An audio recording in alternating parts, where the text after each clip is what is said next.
Hello, crafty friends. It's Danielle from parentingandpapercrafts.com, a blog where motherhood and card making intersect. Welcome to my channel. I'm excited to be back to share a new stamp set from Joy Clair Designs Holiday Release 2020. In this new holiday release, there's 12 new stamp sets to choose from. The stamp set I'm using with today's project is named Coffee Flavors. It's a set of 12 and it's perfect for coffee lovers. In this set, I'm using one of the coffee cups as my focal image, which you'll see later. I'm going to complement the card by using Rinea foil paper. The sentiment I use is very versatile. It reads, "Drink coffee and be merry." With the selection of the foil paper I choose for this project, I can use it as one of my Christmas cards. So I'm excited about that. Rinea foil paper is that I'm using. You'll see how elegant it is and how pretty it is. It has lots of shimmer and shine, and I'll talk to you more about that as we go through the card. So normally when I work with digital images, I print them out, or first I figure out my design and placement of what the scene looks like. Then I print it out onto one piece of cardstock, but I print that design 4 times. And the reason is because sometimes I make card sets, other times I'm using pieces of one, I'm using multiple pieces for layering and things like that. So I just like to give myself options. I like to also have the ability to practice coloring, figuring out the right color combinations. So that's normally how I print out my digital images. That's what works for me. Um, so as you see here, I'm applying color to the image.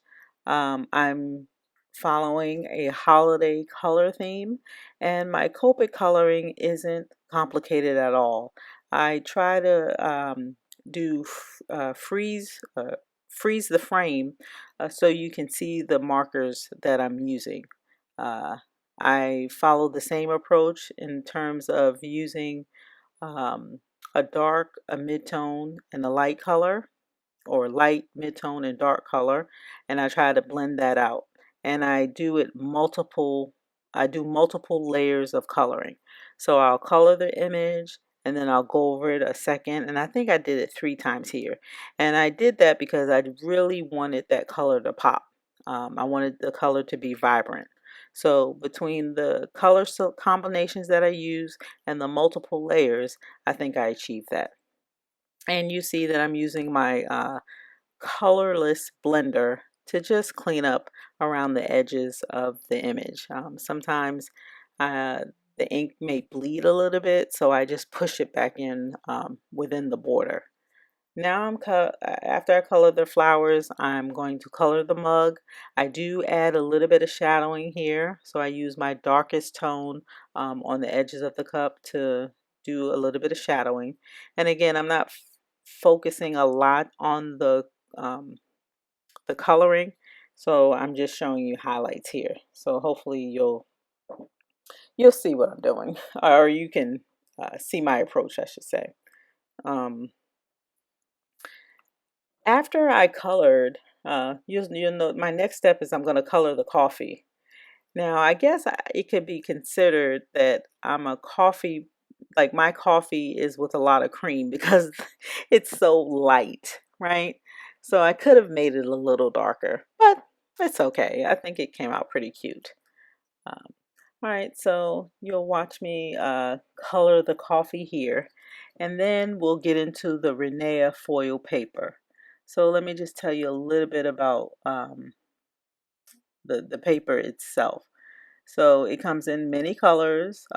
They're vibrant and shimmer pieces of paper, and it's kind of unique, right? Like the paper, it's lined.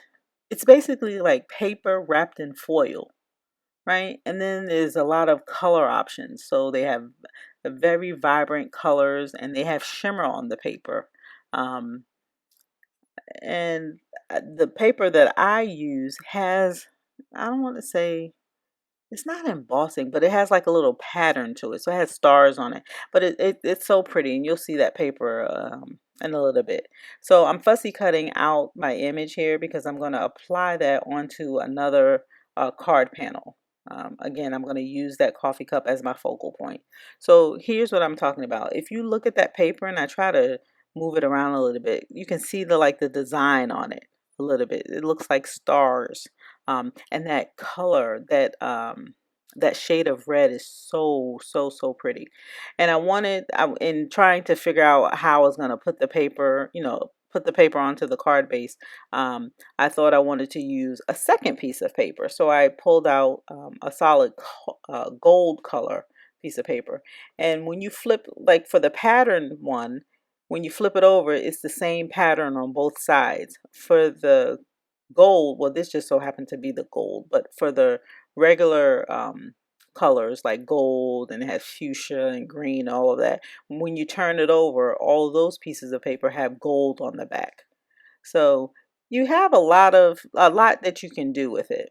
But again, that paper is it's paper wrapped in foil. So you can use it. It's pretty sturdy, and it's malleable, so it offers versatility. So you can use it on card projects, or any craft project for that matter. You can rip it, you can emboss it, you can just use it straight like I'm using it here. On another project, I did use a crumble technique. So I crumpled up crumple a crumple technique where I crumpled up the paper, and then I used the ghost ink. So there's a lot of versatility with this paper, but for this card project, I just decided to just apply it to the card base as is because it was pretty as it was, right? And you saw me trim it down. So the way I applied the paper is I overlaid it and I let it hang over some, because when I trim it down, you can get it really close and it looks like sharp and clean, right? Instead of cutting the dimensions or the size itself, you just let it overlay a little bit and then trim it down. And that's how I got it to look. It's so clean and it's crisp, and it's just linear. I just love the lines. And so the sentiment I cut out using a fishtail die cut, and I cut out another piece of that with black cardstock to make a little shadow effect there. I offset that piece of paper off of the sentiment piece. I created a border. How about that? I created a border, a shadow, just to add interest to the look. Of course, I'm going to add my Wink of Stella and my glossy accents for shimmer and shine. And that's pretty much the card. I thought it came out really pretty. It's really sharp and crisp, like the lines is so, I just really like this paper. And I can see me using it again. I'm going to try different things. So you have to let me know what you think. If you like the card, please consider giving me a thumbs up. That lets me know I'm doing okay. Thank you for visiting. Be sure to visit joyclair.com. I'll have all the links to the products that I'm using in this video in the description, so check that out. And I'll talk to you next time. Thanks for watching. Bye.